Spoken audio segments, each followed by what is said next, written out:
Brendan, how are you? Good. How are you doing? Good. Congrats on the win. Just early in the game, looked like a Wisconsin heavy double teams against you. How quick important was you to kind of maybe get the ball out of your hands, or maybe even make your move a lot quicker than maybe you're sometimes used to? Well, that's something we definitely go over in practice. Certain times in practice, Coach Blaine will have somebody double team me on the post, on the catch, and so I make it easy for myself to just kick it back out. And sometimes I can get a deeper post position if I kick it back out, and the guards can just pass it back to me. Hey, Nate, how difficult was it in the last, 6 minutes to get some touches? You really didn't get many shots down the stretch. You got to credit Wisconsin's pressure there, or did they just, the ball just didn't find you? Well, I got confidence in my teammates to make shots. I think I carried the first half, but I love my teammates. We practice making shots. I feel like you don't just need me to win. We're a whole team, so I feel like AJ did a good job down the stretch. I feel like Noah had a big time block. He was probably the player of the game, and I just got confidence in my teammates to get the job done too. Nate, on the confidence scale, winning first road game of the year, how much does this do for you guys? It definitely does a lot. I mean, we beat Purdue in the scrimmage, which is a top 25 team. We just beat Wisconsin on the road, and that's what we love. We love road games. We try to make a statement every time we're on the road, and so this is definitely going to give us confidence down the road, and it's a big win for us. So I'm proud of the guys. Nate, what's the difference for this team? Why are you changing these results? Beating Purdue, like you said, beating Wisconsin tonight on the road. What is the difference? I would say our leadership. We're a senior-driven team, so we have a lot of guys. We have a lot of old guys who know how to do it, who's been in the program for a long time. And so I would just say we're a veteran group, we're an older group, and we just, we know how to get the job done. We all want the same thing. This is we're not selfish. We don't have any egos on the team. We all want the same thing, and that's to win. How helpful was Al Durham on a night like this? Somebody who's played at the Kohl Center, he's had experience against Wisconsin before. Did he say anything about specifically playing Wisconsin, and how helpful was he having been in the Big Ten before? Al told us he never won here, and so we tried to get his first win for him here, and so that's what we did. So I trust Al. He's a senior grad student, and he's been in a lot of games in this arena. So he kind of told us how their players play, and we just listened to him, and we got the W. Hey, Nate, obviously we saw a lot of switching tonight between zone and man-to-man. How important is communication there between the guys? Oh, communication is definitely important. That's one thing we did a good job today, but that's one thing we definitely have to work on. Me, myself, I have to do a better job of communicating and telling my guys where to go and be that dude, be that leader. But I feel like today we did a great job of communicating, and hopefully we can just continue this communication down the road. And we saw some guys doing the chop on the bench at the end. Is that something you started? What's the originality behind that? Well, I mean, Wisconsin made a couple big shots, and so we saw their fans doing this, or whatever that is. I don't know what it is. So we just mocked them because we were happy that we were up, and we knew we were going to win. So that's what we did. It was kind of funny. Nate, when you guys take that winning picture in the locker room afterwards, what does the 4 mean that you guys throw up? So we have a player. His name is Isaiah Jackson. He's I think he was back in 2019, 2017. We just throw 4-4. 4-4 means blessed. 4 blessed. That's his number back in the day. And so that's shout out to Isaiah Jackson. Gotcha. Against Sacred Heart, you only had 2 shot attempts in the first half of that game. Were you were you vocal in the last couple of days of practice, wanting to get more touches? I mean, 15 shots tonight, you obviously convert with 11 makes. I feel like versus Sacred Heart, we didn't really, we won. I don't think we really needed me that game, but like I said, I have confidence in my teammates to get the job done. My coach is laughing at right now, but coach definitely did talk about getting me post touches in the game because he thinks I'm a high level player, which I love, coach, because you give me a lot of confidence to be that dude. And you've obviously been in these types of games before early in the season. Were these the types of games you envisioned coming back and succeeding in when you were making that decision in the spring? Oh, yeah. I mean, I love playing basketball. One of the reasons why I came back is because, I don't think we had a great season last year. And so, this year I have a lot of plans for myself, have a lot of team goals, have a lot of personal goals. And with this group, I think we can accomplish it. I'm very happy with this returning group. Like I said, we're a senior-driven team, and the egos are out the room. We all want the same thing. Nate, would you call this like a Providence type of win? You've won games like this on the road before, low scoring, get the shots that you need to make when you need to make them, get the stops when you need to make them. Would you call that sort of the formula for you guys winning? Almost definitely. This was a big, easy game. They were very physical. You know, we didn't get a lot of calls, but, you know, down the road we did. But like I said, that's a physical team. And I'm just happy that we didn't lose our composure. You know, we stayed with it. Coaches gave us a lot of confidence, and you know, we held our hats on, and you know, we got the dub. Hey Nate, just curious what you think about Wisconsin's defense. You guys stalled there on the offensive end there at the end of the game. What do you think about them on the defensive end of the floor? Well, like I said, they're very physical. It's like they knew what we were going to run. They knew our plays, and they scouted us very well. You know, they sent a double team every time I caught the ball, so I really tried to, you know, get a shot up quick. But you know, credit to Wisconsin on, you know, really scouting us and really being ready to play a physical Providence team.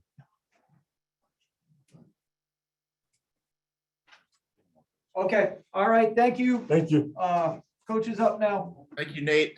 Thanks, Nate. Yep. Thank you, Nate.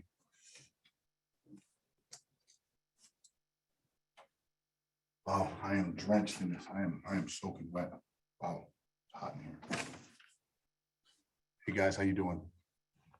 Good, Ed. You can sit back a little bit, please. Okay, Thank you. okay. Thank you, Dad. No problem. Well, first and foremost, I'm so proud of our group. I'm proud of our preparation. I'm proud of our toughness. To me, as I told them, I'm in my 28th year coaching, and this is one of the better wins we've had. You know, I thought we showed resilience. I thought we were really, really tough.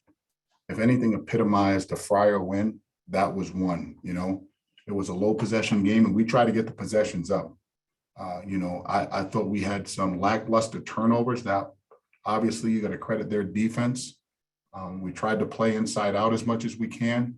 I just thought overall our resilience and our toughness really showed today. And I thought our veteran maturity showed today. I mean, Wisconsin is a really good team in this building. They're extremely physical, extremely physical. And we were really fortunate. You know, if we make our free throws, I think it's a little bit, you had a little bit of ease at the end, you know what I mean? But our defense today was spectacular. And it's a credit to our staff. It's a credit to the players and our preparation. So good for the Friars. I don't, what time is it back there? I mean, I want to get home, man. It's a long trip. It's only 11:45, Coach. The places are still wide open here. Wow. Wow. So, you know, our plane won't touch down until about 3 a.m. Wow. And obviously, heavy influence with Nate early. What did you say at the half? And obviously down the stretch, not as many touches, but Wisconsin had a lot to do with that. They had a lot to do with that. Their adjustment, they smothered the post. I mean, we were trying to get it in there. I think he was 7 for 10 in the first half. And again, we were trying to get it in there. You know, I mean, I'd be an idiot not to. And they did a good job. I thought there were two big time plays. And then number one, Reeves is 3 in the right corner. And then the player of the game that no one talked about was Hawkler's block. I think we were up 5 and it was a dunk. And his block was big time. I thought that was the play of the game right there. And, you know, we hung on, we got the ball in bounds, we got fouled. You know, we got some stuff we got to work on. Ed, you talk about approach, especially out of your veterans. I look at AJ with 8 rebounds, and I know his shot wasn't falling early, but can you just speak to the other ways that he contributed long enough to eventually get into a rhythm on offense? Absolutely. You know, we challenged him, you know, and through his first 2 games, I think he had one more rebound than me, you know, and we challenged him. We told him it was going to be a big time game, and he met the challenge. He really, really met the challenge today. We needed him. We needed him on the offensive end, and he delivered. But more importantly, he delivered rebounding the ball, both offensive rebounds and defensive rebounds. And we saw switching between zone and man-to-man tonight. Just how much important is communication on there? And do you have somebody specifically, you know, when you're looking to, like, say, Nate, you know, to kind of switch everything to let the group know what's going on? Well, you know, when you're playing a team like this, you know, they're very comfortable if you let them stay in rhythm. And we wanted to do everything we can to disrupt their rhythm, both man, zone, how we change the ball screen coverage. And they have a hell of a player in Davison, who's been, you know, in college as long as Nate Watson, or maybe longer. I think he's a 5th or 6th year senior, so he's comfortable. He has seen every defense, but I think keeping them off balance. And again, they're a very young team. You know, those guys, Wall is a good player, sophomore, Carlson, sophomore, Kroll, sophomore. As this group matures and as they get better, they're going to be a tough out. We were just fortunate that, you know, we had Nate Watson and we had some guys in AJ Reeves and Bynum that could finish a game for us. Ed, one of the notes before the game I read tonight was that if the Friars were to win tonight, they'd be off to a 3-0 mark for the first time since the 15-16 season. So I know it's still very early, but to get this road win and be out to a 3-0 lead, how encouraged are you? I'm encouraged, you know. Obviously, we were disappointed with our performance from a year ago. You know, we're taking it one game at a time, and I know it sounds like coach speak, yet at the same time, you can only deal with the game that's you have to play, and that's this one. You know, one game at a time. Our players were emotionally, mentally, and physically prepared for this. You can't get too happy because we're going to play a very tough team in New Hampshire that played Marquette right down to the wire. I don't know, did Marquette win today? Yes. They won it at the end. Oh, go Big East. That just made my day even better. Oh, go Shuckers. Oh, I'm sorry. I mean, I love the Big East, so that's good for us. Good for us. All right. Damn. Frank, you should have told me that was the score. Frank, come on, Frank, get on your A game. It was the next thing I was going to say, Ed, but you know, something beat me to it. A great comeback. Well, no, I mean, guys, I'm excited. The thing is, we can't, you know, we're going to enjoy this. We'll get on a plane. We'll go to class tomorrow. We're prepared. Practice tomorrow at 7 o'clock. And then, you know, obviously we play a game on Thursday. Ed, what jumped out on tape when you were first looking at Al Durham back in the spring as a potential grad transfer and to win a game like this early, senior leader? I mean, what type of confidence does he have in that type of swagger to help lead your team, you know, from the backcourt? Well, he told us this was the first time he won in this building, you know, and the guys were playing for some purpose for him.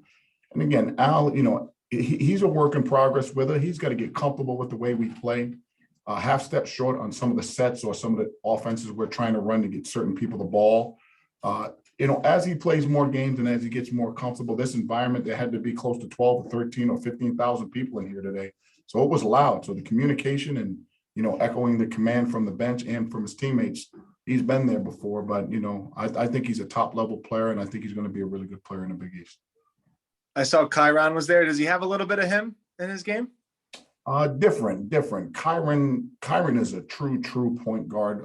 Durham's more of a combo. He can play both positions. Kyron is a straight point guard and arguably one of the smartest kids I've ever coached. He still knows our playbook like the back of his hand. So anytime we're able to see former Friars in the audience, we're great to see him, and he spent some time with us.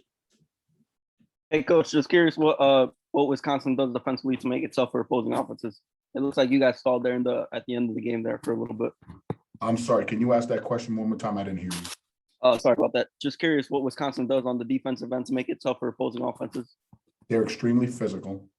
They are a predominantly man-to-man team. They are a pack line defensive team. And, you know, they're well coached. They know their slides. You know, they know their slides. They know what they're supposed to do. I think they're well connected defensively, and they make it really hard for you to score at the rim. You know, they're really long. They're really tall. So, you know, you got to credit our guys playing through that physicality.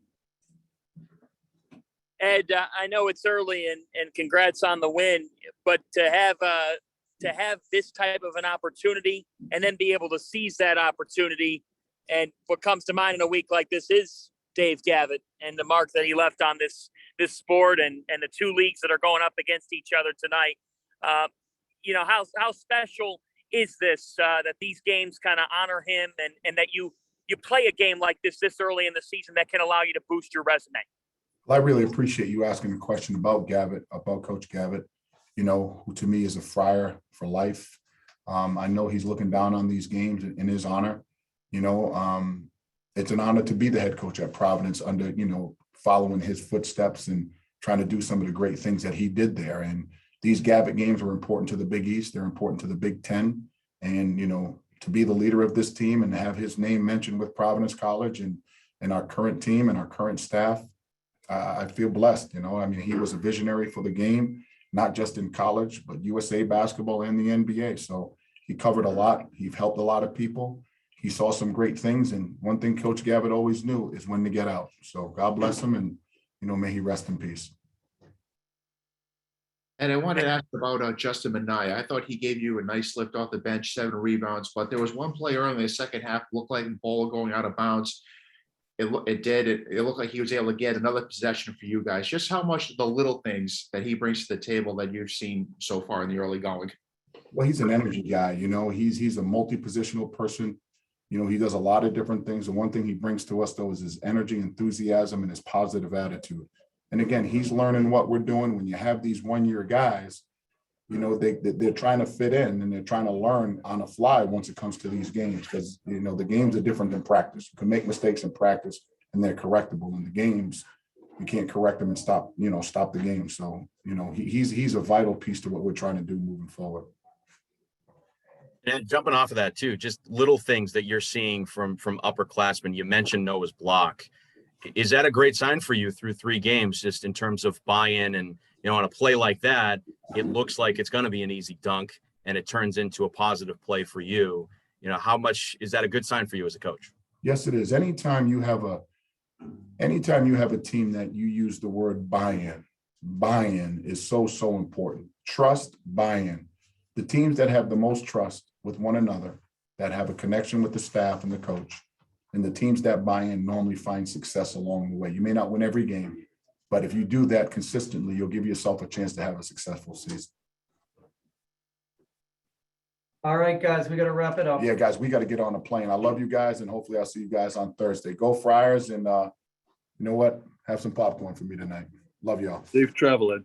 Thank you, baby. Hey, guys, a couple quick things. Wisconsin had won 23 straight non-conference home games. That ended that streak. And that is, should I have the stats here? One other thing for you. Their all-time record is 325-58 now at the Kohl Center. They came into the game with an 851 winning percentage at the Kohl Center. So that's it. Anything else? And we will see you guys on Thursday. Thanks. Thank you, Arthur. Thanks, Don. Thank you.